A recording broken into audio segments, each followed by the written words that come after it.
at New Covenant House, we've been talking about worship. We've talked about how you could worship through the posture of your heart, how you could worship through service, how you could worship through obedience to God.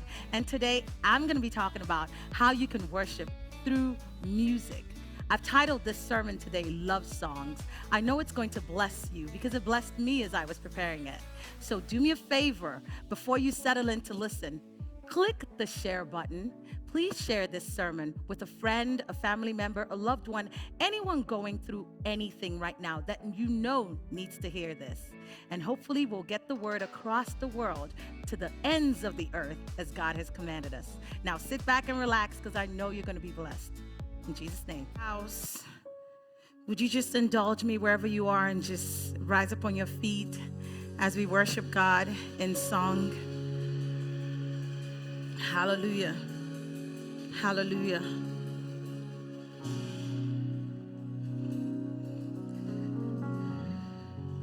I'm not enough unless you come. Will you meet me here again?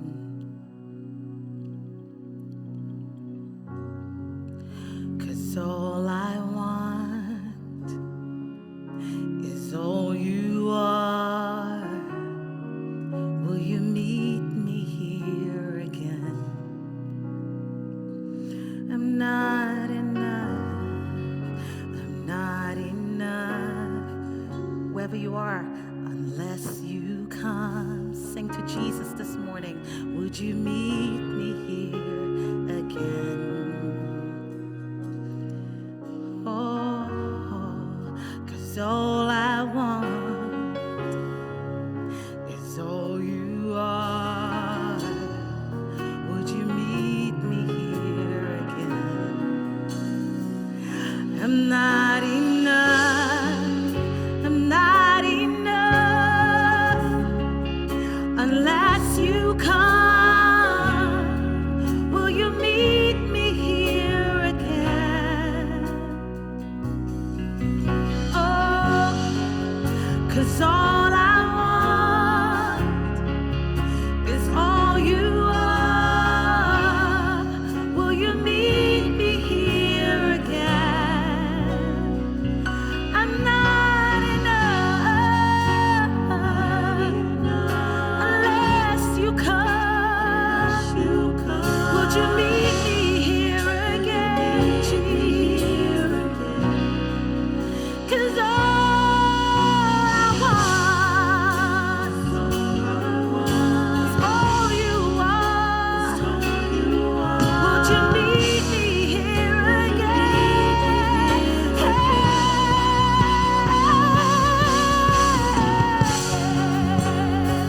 Come on and worship the Lord. Come on, let's worship Jesus. You are welcome in this place. You are welcome in this place.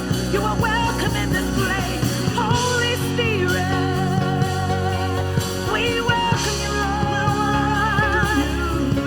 We honor you, Jesus. You're welcome in this place. Not for a minute was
Hallelujah. Isn't it an honor to just bless God? Isn't it an honor to have an opportunity to sing a love song to God? And this morning you've been blessed with the opportunity to be able to honor him in song. I mean, music for me is amazing. Music is a conduit. It is an avenue to be able to bless God. And this morning we've been able to partake of that blessing. Isn't it an honor to just bless the King of Kings, the Lord of Lords, the bright and morning star, the I am that I am, the great I am, the King of all kings, the one who created heaven and earth, the mighty man in battle, the father to the fatherless, the husband to the widow. He's just amazing. And we just bless God this morning. Come on, wherever you are, just begin to bless God. If you love the Lord, come on in the comment section. I want you to type, I love Jesus. I love Jesus. If you love the Lord, and I know that I'm not alone, I love Jesus, and he's worthy of my praise. In Jesus' name, amen. All right, for the past few weeks, we've been talking about worship. This week is not going to be any different. We're going to be talking about worship and how it relates to music. Isn't that awesome? How music relates to worship. So I have titled this sermon for today, Love Songs. Hallelujah. Amen. Love songs. And I'm sure you're wondering, okay, Tosin, are you about to go into R&B, or are we talking like, pop songs? No. Love songs to God, to the God that we serve. That is what worship in music is. So as I mentioned earlier, music is a catalyst. Music is a catalyst for worship, right? In order to better understand what that means, let me go into the dictionary to explain what a catalyst is. So according to Webster, a catalyst is a substance that enables a chemical reaction to proceed at a usually faster rate or under different conditions than otherwise possible. Okay? Another definition says an agent that provokes or speeds significant change or action. That's what a catalyst is. And so when I say music is a catalyst for worship, music is the agent that provokes or speeds a significant change in your worship. Think about that for a second. So I don't only believe that music is a catalyst, I also believe that music is a language. It is not only a language, it is actually, according to researchers, the universal language of the world. So ask any musician, they will tell you, you don't necessarily have to be able to speak English to sing in English. You don't necessarily have to understand the language that the song is being sang in order to enjoy the music.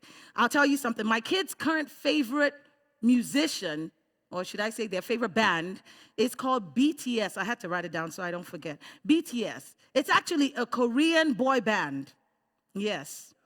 So when my children are like listening to this group, you would think they know what they're saying. They don't. But the rate at which they celebrate and dance to these songs, I mean, it's just amazing to watch.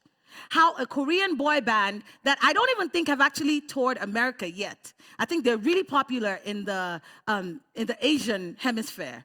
But the kids in America are like all drawn to this group. So that's how strong music is. Also, did you know, I don't know about you, I grew up to Celine Dion. Anybody else in the chat group right there? You grew up to Celine Dion? Celine Dion was one of those musicians that I would play the tape on our family radio. I'd sit in the balcony, actually. I'd sit in our balcony because I just felt like everybody needed to enjoy what I was enjoying, right? Everybody needed to enjoy what I was enjoying. I didn't care it's music. How can you be upset about music or averse to music? I would play Celine Dion and stop, rewind, play again, the same line over and over as I wrote the words, making sure that I would master every single lyric. And by the end of the day, I was a pro. But did you know that most of the years that Celine Dion was singing to us in English, her primary language was actually French? She spoke French as a first language, yet we listened to her music, and most of us probably didn't even know that she didn't speak English as well. So that's the power of music. It transcends generations, transcends age group, transcends even the world.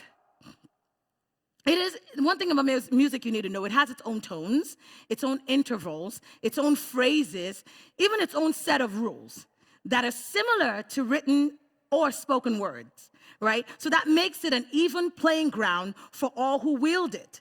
So yes, if you didn't agree with me before, I hope you do now, that music is a language. Music allows us to express ourselves deeper than regular words can. I mean, do me a favor. Wherever you are, whatever broadcast you're listening to this on, I want you to take a moment and we're going to test this theory. I want you to type in the comments section a description of Jesus or the name of Jesus. In the meantime, where's Ife? Could Ife please help me with the keyboard? We're going to try something out here. So I want you to type on your own. You can use a sentence, you can use a word, you can use a phrase, whatever works for you. Type something about Jesus. Describe him to me, how you see him. All right? So just so you know, while you're doing that, the thing about language, especially English language, because that's what we're talking in right now, so I'm going to use English as an example. But the thing about language is that it is limiting sometimes. It can be limiting because those who invented the language only created it to the maximum of their capacity, to the maximum of how much they could imagine the words. So for you, whatever your capacity is, or the maximum capacity of your vocabulary is, that's as much as you can express in words. Have you actually ever been stuck, like you're presenting, like right now, let's say I'm just talking to you guys, and I don't know what else to say, and I start saying, oh, oh, oh, oh, oh, oh, oh, oh, oh, oh, oh, oh. Y'all probably gonna be like, is she okay? I wouldn't be communicating, but I could be singing a song and be lost for words and just sing, oh, amazing. Amazing, oh, oh, oh. And you would actually worship with me. That's the power of music. So we're going to test, still back on our exercise. I don't want us to forget. So y'all have typed your description of Jesus. So I'm going to sing a little contrast here. If you know this song, wherever you are, join me. I want you to sing it with me. It's a song describing the name of Jesus, written by Hillsong. You ready?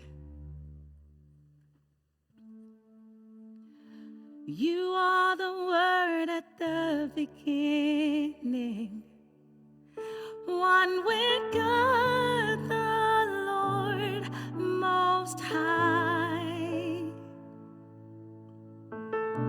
Your hidden glory in creation,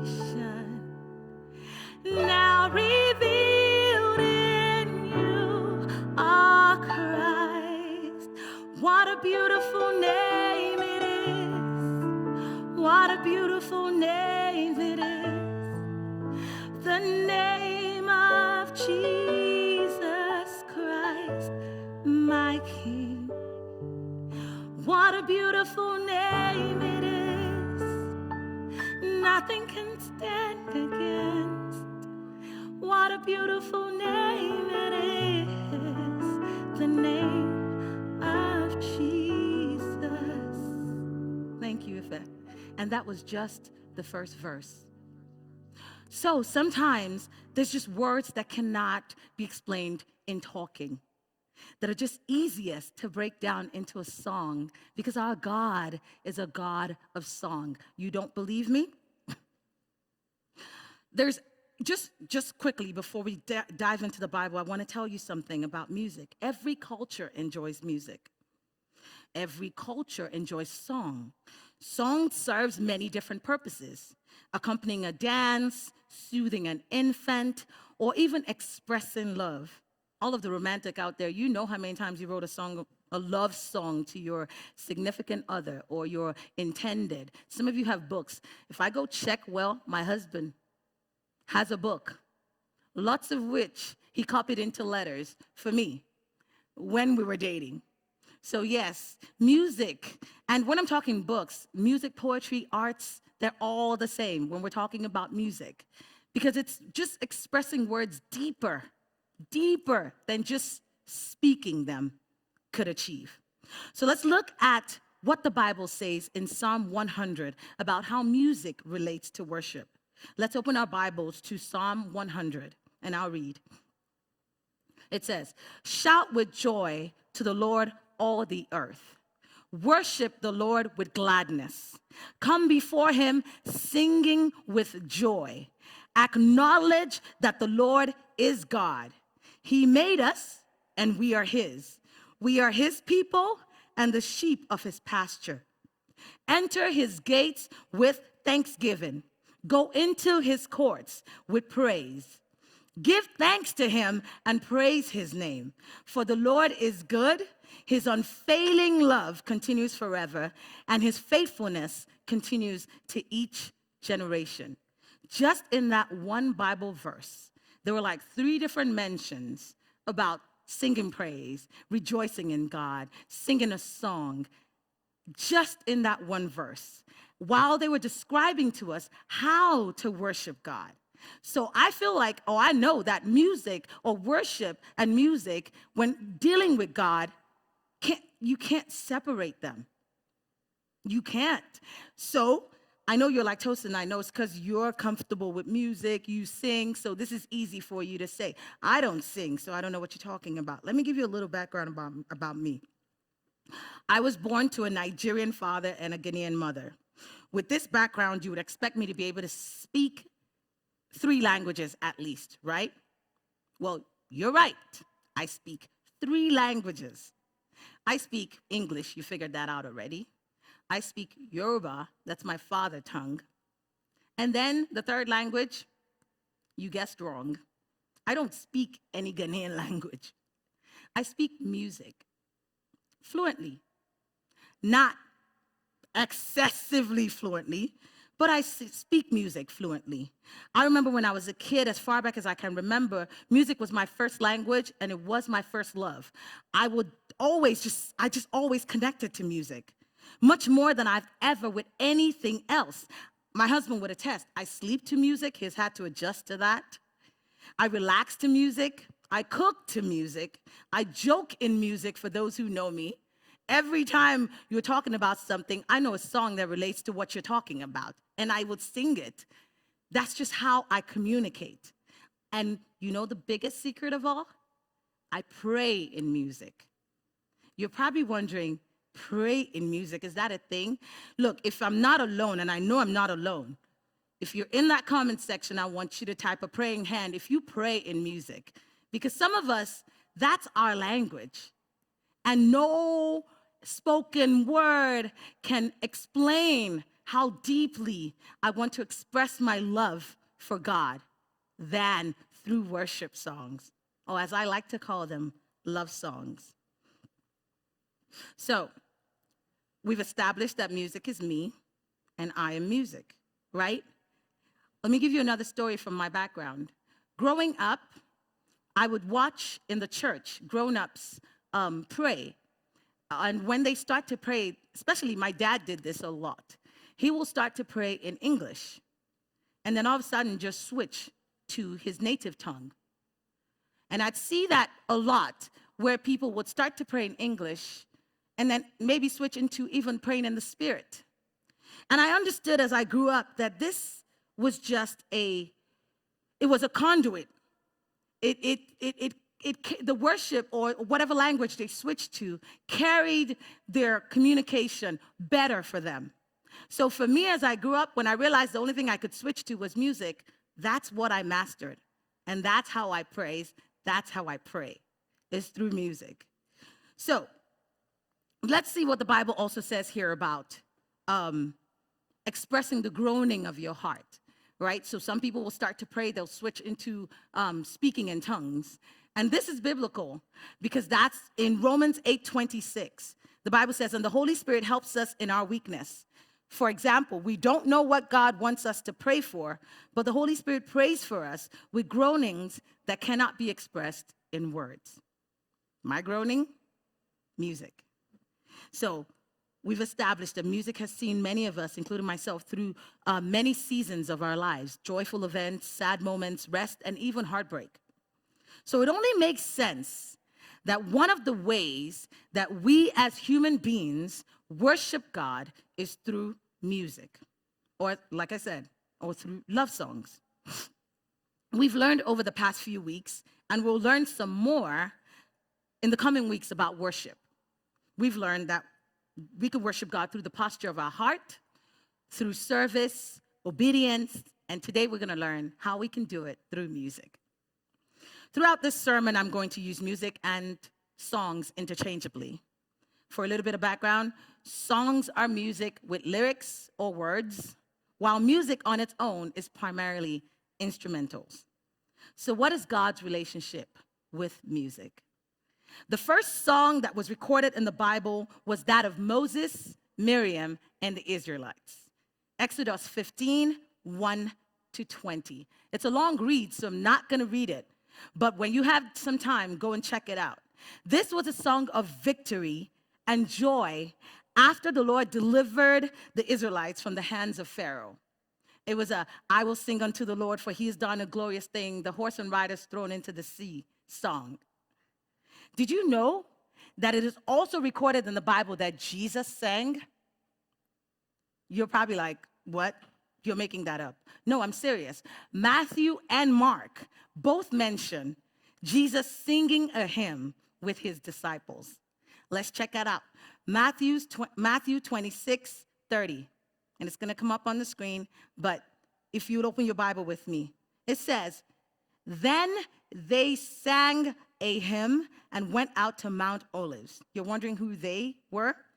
This was right after the Lord's Supper, just before Jesus was betrayed and crucified. What was Jesus feeling? Was he feeling loss, love, sadness, loneliness, sorrow, fear? I bet Jesus was experiencing a boatload of emotions. Right after they broke bread, drank wine, the next thing they did was break out into a hymn. Could you imagine that you knew that you were just about to be betrayed by one of your closest friends, or you knew that you were just about to be nailed to a cross, and your choice of what you would do just before you set out for this to happen is sing? Our Savior did that. It had to be important. It had to be important for him to sing. The power of song, he recognized it. The Bible also records that God sings over us. Did you know that? Zephaniah 3:17, and I'll read. The Lord your God in your midst, the mighty one will save. He will rejoice over you in gladness. He will quiet you with his love. He will rejoice over you with singing. Our God sings over us. As a mom of two, I know what it's like to sing over my children and to rejoice over them with gladness. When they were little, I would sing a lullaby to help them sleep. And then when they were acting up or throwing a tantrum, I would sing a celebratory song to rejoice over them, to get them to dance. These moments for me were personal. They were personal for me. They were important.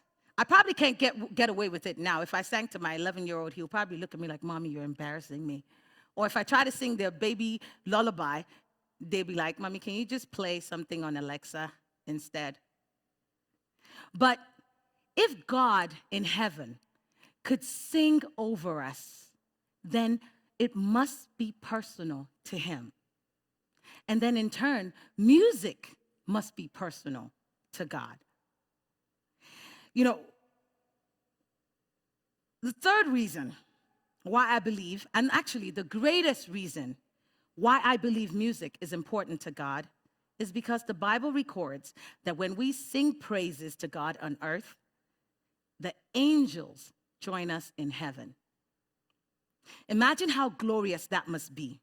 for you to start a song and for the angels to back you up in heaven, in front of the throne of heaven. If you want to know what that looks like on your personal time, check out Revelations 5:9-12. It talks about what it looks like for the angels to just keep worshiping God and blessing him in music. Music is so important to God that he included 2 whole books in the Word for us to reference and enjoy, most of which were written by a man he said himself was after his own heart, David. So can I tell you something? Did you know that nowhere was it recorded that David actually was an awesome singer? It said he could play the harp.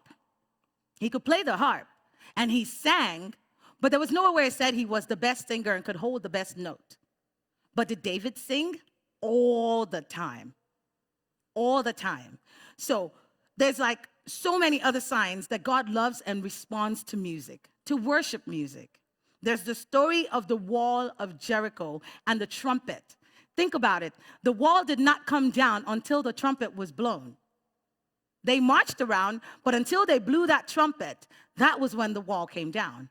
Or the story of Paul and Silas, who literally sang an earthquake into existence. Can you imagine that? While they were in prison.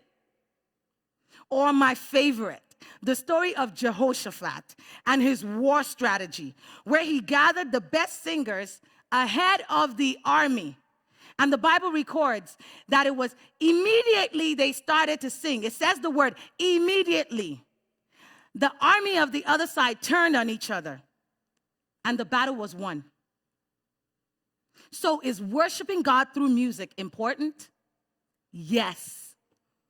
But if we don't understand God's purpose for music in worship, we can misuse it. Those who don't understand worship often fall victim to myths. There are many myths out there about worship music, lots of them about songs. But these 2, I believe, are the most common. Myth number 1, worship songs are about me. This is when we believe our feelings in the moment of worship is what matters most. We tend to focus on our preferences during worship. I mean, this is when you hear someone say, I can only connect to worship if I like the song. Or, I'm not feeling it. Or, I like this one, I don't have a good voice. This one is awesome. Am I on key? Can they hear me? I don't think I should be singing, so I'm just going to be quiet. Or this one, I don't like the worship leader. What is she wearing? So, no, like I said, David, the man after God's own heart, sang so much. He was a king. He sang and danced so much that his clothes fell off. Do you think he cared? Do you think he cared what people thought about him? No, if the king didn't care, how much more you? We need to ask ourselves questions. We need to ask ourselves these 2 questions. What am I making worship about? And 2, how can I realign my focus when I engage in worship, especially during times of corporate worship? How can you realign your focus to make it about the truth that contrasts myth number 1? Worship songs are about God. They're not about you. And if you believe that, I want you to write that in the chat section right now. Worship songs are about God. Let the whole world know. The focus should be on God. Let the words of the song marinate in your heart. When we come to worship, setting our focus on God, we open ourselves to encountering his presence every time. I'm going to say that one more time for somebody else somewhere who was maybe distracted to hear that. When we come to worship, setting our focus on God, we open ourselves to encountering his presence every time. The times when God's presence is most tangible is when you're worshiping him in song. When you humble yourself enough to sing to him despite yourself. Now, myth number 2. Worship is just for Sundays. Some of us only sing praise and worship songs only on Sundays. Actually, you only sing praise and worship during praise and worship on Sunday. And now that we're in the pandemic, some of you don't even sing praise and worship at all. You just watch it. We believe Sunday from 12 o'clock till Saturday midnight, we're permitted to listen to Beyonce, Cardi B, everything else but worship because it's okay. But then once it's Sunday service time, I'm going to switch over to worship. The truth is, worship is for every day. Every day. What you feed on is what your life reflects. If you are not allowing worship times in your everyday life, in your personal time, you're going to struggle to participate in Sunday worship. It's going to seem foreign to you. Corporate worship would feel uncomfortable and awkward for you because you don't know what it is. And it's not when you are in the presence of the people of God fellowshipping that you're just going to be practicing. You should make active, intentional time for worship in your life at all times. Taking time to worship God in everyday life feeds your soul with praise to God. Worship encourages God's presence to have significance in your life. It's feeding your heart and mind with God's thoughts. Are you feeding your heart and mind with Beyonce's thoughts? Or Cardi B's thoughts? Or whatever rapper is out there's thoughts? Or are you feeding your heart and mind? Are you prepping the ground that your heart lays on with the thoughts of God? Singing about God brings clarity in your heart and in your mind. So begin to create a pattern of worship in your life. When worship songs are awakened within us, they have the power to change the environment that we're in. So tap into the power that is at work within you. The Bible speaks clearly on the role of music in worship. Colossians 3:16-17, and I read, "Let the message about Christ in all its richness fill your lives. Teach and counsel each other with all the wisdom he gives. Sing psalms and hymns. Sing psalms and hymns and spiritual songs to God with thankful hearts. And whatever you do or say, do it as a representative of the Lord Jesus, giving thanks through him to God the Father."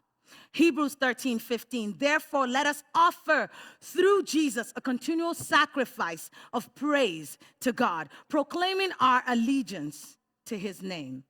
So I share all of this to encourage you today with these 2 words. Don't wait. Don't wait for the worship leader on Sunday morning to create a space of worship for you. Stop waiting for the moment to feel right. Don't wait until you know the lyrics. Create your own. Sing love songs to God. Create worship playlists and play them over your space. Play them over your environment. Play them over your heart. Bless the Lord at all times. Let your worship be your love song. And finally, be intentional about it. I'll say that again. Be intentional about it. Whether you think you can or cannot, just start. If you need some joy, you're struggling, you're sad, sing songs about the joy of the Lord. Are you experiencing shame and guilt? Sing songs that speak to the forgiveness of God. Just begin to worship the Lord your God. Make love songs to God personally. Make them personal and watch him respond to you personally. And if you don't know of this God that we speak of today, you're unsure of what it is that I'm talking about, and you struggle, obviously, to worship him will be a problem if you don't know him. I want to invite you today to say a prayer with us, a prayer of salvation, a prayer that will start the journey to walk with Christ, to walk with Jesus, and to walk with God, beginning to worship him going forward. If we'll all close our eyes and say this prayer, especially if it's your first time coming to know him, say with me, "Dear Jesus, I believe that you are the Son of God and that you came from heaven to earth to die for my sins. I accept your gift of salvation today, and I repent of all my sins. Come into my heart today, Lord, and be the Lord over my life. In Jesus' name, amen." And if you said that prayer, I want you to raise your hand, use the raise hand emoji in the comment section. And New Covenant House, the house of Jesus, wherever you are, at home, in your car, wherever you're listening to this broadcast, I want you to celebrate with those who just said this prayer. Celebrate with exclamation marks. Celebrate with the celebratory emojis. There's a whole bunch of them. Use them. Because remember when you gave your life to Christ. Remember how beautiful that felt and how the people of God and your family, your new family, celebrated with you. Celebrate with your brothers and sisters today as they have made the first step towards worshiping God. And one more thing I want to ask you to do for us. I want you to connect with us. If you would go to our website at www.newchdallas.com and fill out a connect card and let us know in the comment section that you said the salvation prayer today. It would mean a lot to us to be able to connect with you and to walk with you as you make this journey to Christ. Let's worship. I'm not enough unless you come. Will you meet me here again? 'Cause all I want is all you are. Will you meet me here again? I'm not enough. I'm not enough unless you come. Will you meet me here again? Come on, ask God into your space this morning. 'Cause all I want is all you are.